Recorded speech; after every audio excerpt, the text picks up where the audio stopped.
తిరుపతి జిల్లా సూలూరుపేట నియోజకవర్గం అమ్మ చెంగాళమ్మ నీ భక్తులను చల్లగా చూడమ్మ గ్రామ గ్రామాన అమ్మ శక్తిగా వెలసి ఒక్కో పేరుతో పిలుచుకుంటూ సహస్ర నామధారిని ప్రజలను కన్న బిడ్డల వలె కాపాడుతూ జగన్మాతకు ఉన్న అనేక దేవాలయాల్లో కొన్ని భక్తి లోకంలో విపరీతమైన విశ్వాసాన్ని కలిగించాయి. అమ్మ ఎక్కడైనా అమ్మే, కానీ భక్తులకు కలిగిన అనుభవాలే వారిలో నమ్మకాన్ని పెంచాయి. అలా అమ్మ ఇక్కడ స్థిర నివాసం ఉంటున్నది అనే భావన, అపూర్వ అనుభూతిని కలిగించే ఆలయాల్లో శ్రీ చెంగాళమ్మ పరమేశ్వరి ఆలయం ఒకటి. మన రాష్ట్రంలో ఉమ్మడి నెల్లూరు జిల్లా, ప్రస్తుతం తిరుపతి జిల్లాలో తమిళనాడుకి సరిహద్దులో ఉన్న సూలూరుపేటలో కొన్ని వందల సంవత్సరాలుగా పూజలు అందుకుంటున్నది శ్రీ చెంగాళమ్మ. మరి ఈ ఆలయ విశేషాలేంటో తెలుసుకుందాం.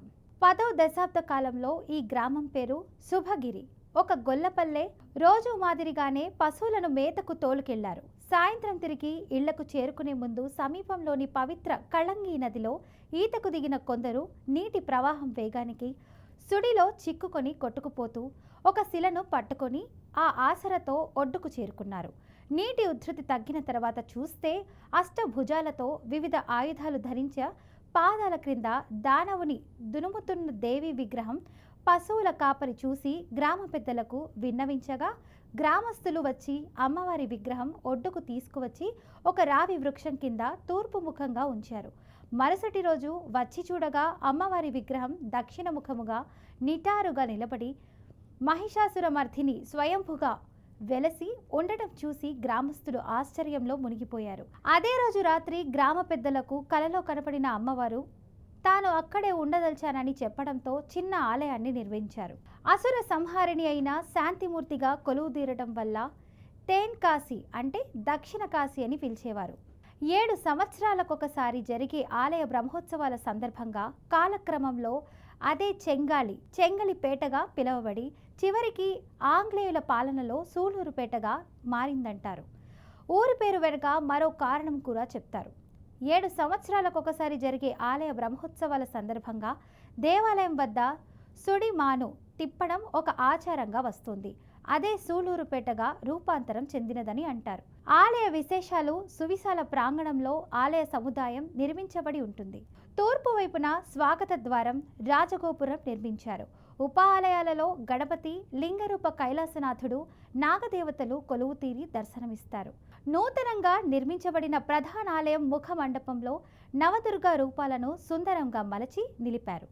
గర్భాలయంలో సర్వ అలంకరణ భూషితగా శ్రీ చెంగాళమ్మ పరమేశ్వరి కొలువై ఉంటారు. ఆలయం నిర్మించిన దగ్గర నుండి బలిజ కులస్తులే పూజాధికారులు నిర్వహిస్తున్నారు.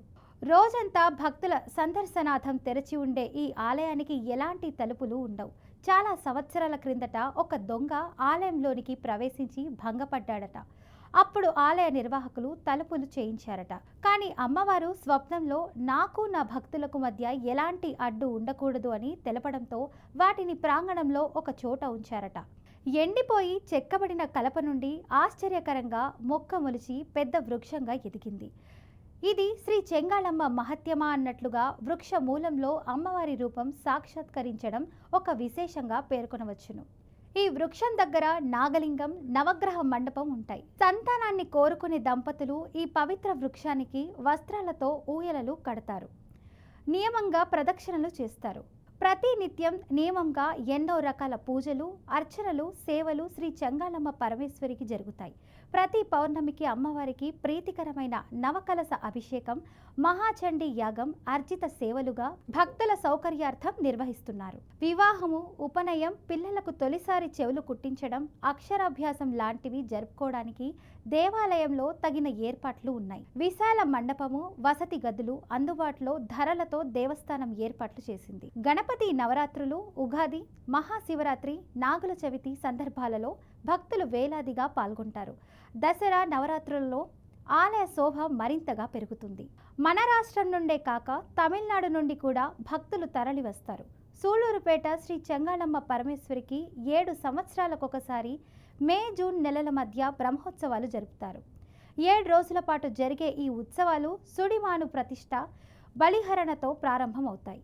2వ రోజు నుండి 4వ రోజు వరకు సుడిమానుకు చక్రం, నల్లమేక, పూలమాల, పాలవెల్లి, మనిషి బొమ్మ కట్టి సుళ్ళు తిప్పుతారు.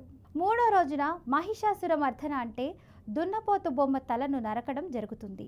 లోక కంటకుడైన మహిషాసురుని మహాకాళి సంహరించి లోకాలను కాపాడినందుకు ఆనందించిన ప్రజలు ఐదో రోజున కాళింది నదిలో అమ్మవారికి ఘనంగా తపోత్సవం నిర్వహిస్తారు.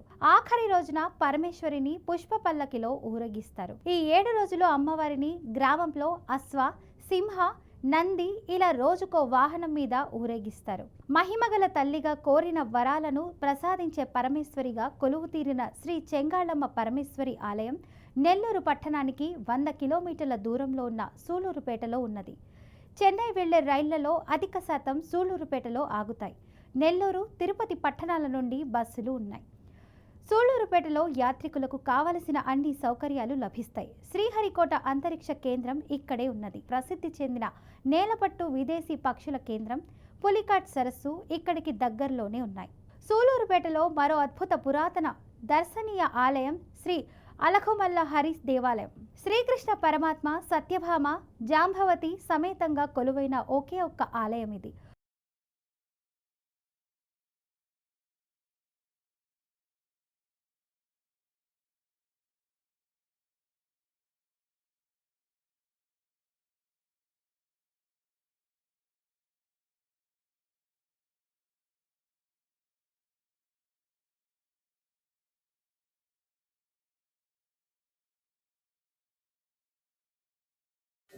దాన్ని ఎత్తుకొని పోయి అంతే తీగలు పెట్టి పడిపోయిన తీగలు అనుకో ఏ ముందు కొట్టి అప్పుడు తాగేదిలే. మామగారి కొడుకు వచ్చేది ఇసుక ఇసుక తెచ్చుకొని పోయేది, అక్కడ వచ్చేది ఆ మామ దాన్ని తెచ్చుకొని పోయేది, చుట్టూరు తోటలో చల్లేది. బాగానే అరికట్టుకుంది, బాగానే ఫలితాలు వస్తుంది. ఈ వర్షాలు వచ్చిన దానివల్ల మిరప చెట్టు అయితే ముగ్గుతాయి.